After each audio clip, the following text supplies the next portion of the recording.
Hey everyone, welcome back to the channel. In today's Pokemon investing video, we're going over 5 Pokemon investing myths. There are a lot of misconceptions and myths in the Pokemon card investing world. And today, of course, I'm covering 5 of them.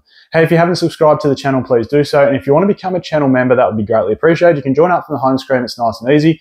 And when you are a member, you can ask me any investing related questions at all. Before we jump into the 5 though, I really like to try and support other creators. And the reason I'm giving this person a shout out, and the channel is called Poke Proceeds, is because it was actually an idea I had myself. Now, I realized that the reality of it was not very feasible for me because I absolutely suck when it comes to computer graphics and editing. That's not my forte. My forte is, I suppose, more, analyzing data and talking through it, and and having conversations around investing. But this guy, Poke Proceeds, has made some cool battles, and I was thinking about this, like, how cool would it be if you had different Pokemon battle each other, whether it's an animation you do yourself, of course, or just little what do you call them, figurines, and that's what he does. So check out the channel, jump on it.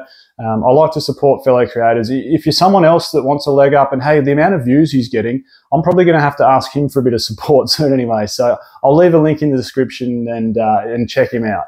So on to the 5 investing myths. Number 1, a lot of people, especially since COVID, think that Pokemon investing is a bit of a get-rich-quick scheme. Now, I think this myth came about predominantly from the fact that during COVID, there was a lot of people scalping products. And it didn't just happen in the Pokemon card world. I'm in the motor industry. I sell cars. I sell Toyotas. And, we had a lot of people purchasing Toyotas with no intention to ever drive them. They were just going to resell them because supply issues were so bad, and they could sell them for a profit as a second-hand vehicle, even though it was still brand new, and quickly make 10, 15, in some cases 20 grand off them.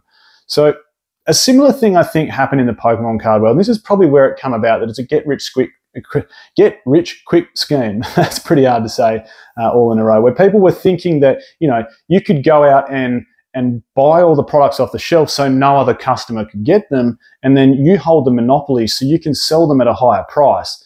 And really, that word's just called scalping, and it's not very fair on all other consumers, because at the end of the day, Pokemon is a kid's game, a kid's collectible card game that they can play, and anyone that's trying to wreck that for them is just, being downright scummy, for lack of a better word. Now, when it comes to the other side of it, get-rich-quick scheme, it's probably leveled off or decreased a little bit now, because you can't really do that anymore. I'm sure there's going to be some products that'll still be scalped because, there may be more limited edition, for lack of a better word. But for the most part, you can't do that anymore. And Pokemon investing isn't a get-rich-quick scheme. It's actually quite a difficult task. Not only do you need a heap of knowledge, you've got to implement it, you probably need a lot of spare cash as well if you're ever going to make any sort of money off it. Like, you've got to go in pretty heavily.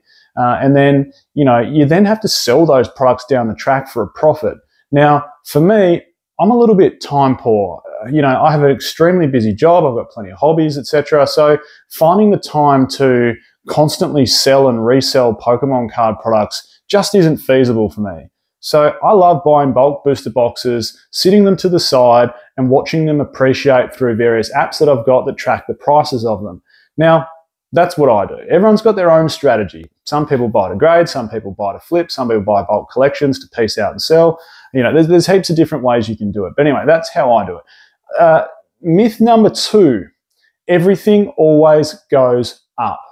Now, from a sealed perspective, you could probably almost argue that this isn't a myth, but it's actually true. There's certainly plenty of sealed products, and I've done countless videos on these, that will move north quicker than other sealed products.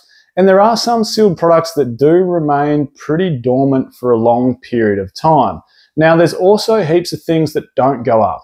And in particular, singles are quite volatile. And I'm going to get to that in point 4. But quite often there could have been people that bought singles maybe during the height of COVID that have taken massive hits or massive losses on them. It's not just a linear trajectory on the way up. It's not like you can just buy $100,000 worth of Pokemon cards and in 5 years' time, they're going to be worth $200,000. It's just not how it works. There's a fair bit more knowledge and everything that needs to go into it.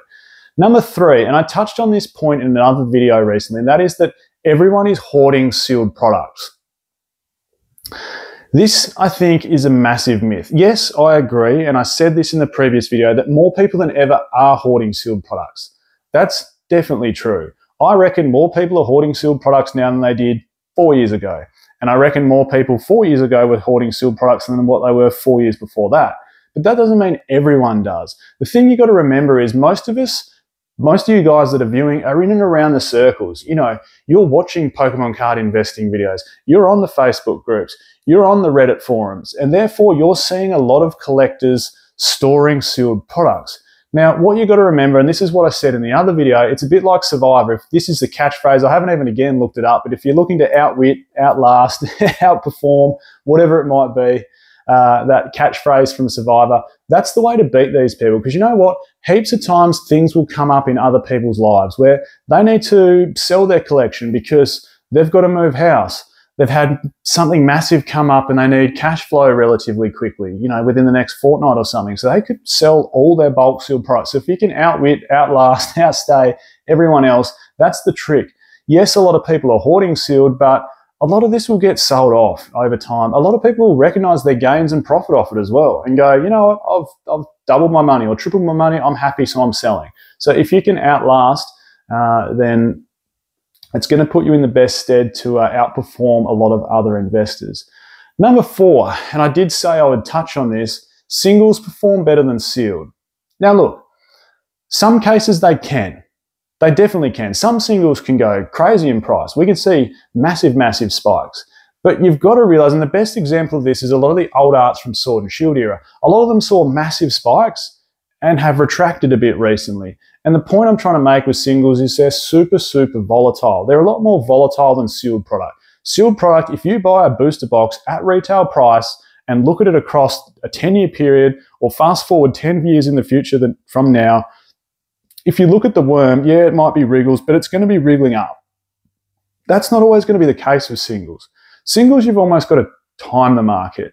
You know, you could get lucky, and look, there could be exceptions. I think, you know, some of the super rare, you know, illustration cards, some of the super rare championship trophy cards, you know, they're probably always going to trend upwards just because of how unique and rare they are. And, you know, there's going to be some big whales in the game that want to purchase them. So, you know, that might be a little bit of an exception to the rule. But for the most part, you know, sealed is your blue chip investment, isn't it? That's the one that you can just sit to the side, watch your booster boxes go up in price, whereas singles is something a little bit more volatile that you're really going to have to time. If you do everything right and get super lucky with it, you could well outperform sealed, but you could also take heavy losses while you do that strategy. So I think that's a bit of another myth that a lot of people think getting singles, particularly, oh, I got this in a PSA 10, I bought this PSA 10, that PSA 10, they're all going to go up in 5 years' time. Not always the case. Some that you could have bought at the height of the market, for all you know. Number 5. A lot of people, and this is probably a big myth, a lot of people warn on this. I hear it all the time. Oh, you know, sealed Pokemon card investing, it's stupid because it takes up way too much space. You know, you're going to need a warehouse to store all your boxes. Well, I don't think so. I wouldn't say I've got a massive house, but I think, you know, my house is medium-sized. And, you know, I certainly don't want for space to store my Pokemon card products, and I've got a heap of booster boxes, like a lot. You know, if you just buy some crates, you know, and if you get your measurements right, that maybe you can stack, lay booster boxes on their side and stack 3 by 3 this way, by 3 this way, and 3 up, and then you realize, well, you know, all of a sudden I can fit 27 booster boxes inside this crate, and then you've got crate there, crate there, crate there, crate there by 4 times 27, you know, we're pushing over 100 booster boxes there. Then we stack them high as well. You're literally taking up one portion of a wardrobe, and you could have 600 booster boxes inside there. So for people to say that, you know, you need a spare warehouse for sealed product, I don't think it's really the case. You know, maybe if you're someone like Rudy from Alpha Investments, you might well need a whole spare room or bathroom as he did. But for the most part, like us everyday sort of run-of-the-mill investors that like to just dabble in it as a bit of a hobby and a bit of fun and maybe put in 5% or 10% of our, you know, cash flow or our total investments or our total net worth into Pokemon cards, we're not going to need a warehouse to store 20,000 booster boxes. It's just not going to be the case. So that's a bit of a myth. You can make it work. You know, don't Don't go out and buy 10,000 collection boxes. Just buy booster boxes and store them correctly and stack them up. You'll find that you can fit plenty in a very, very small space.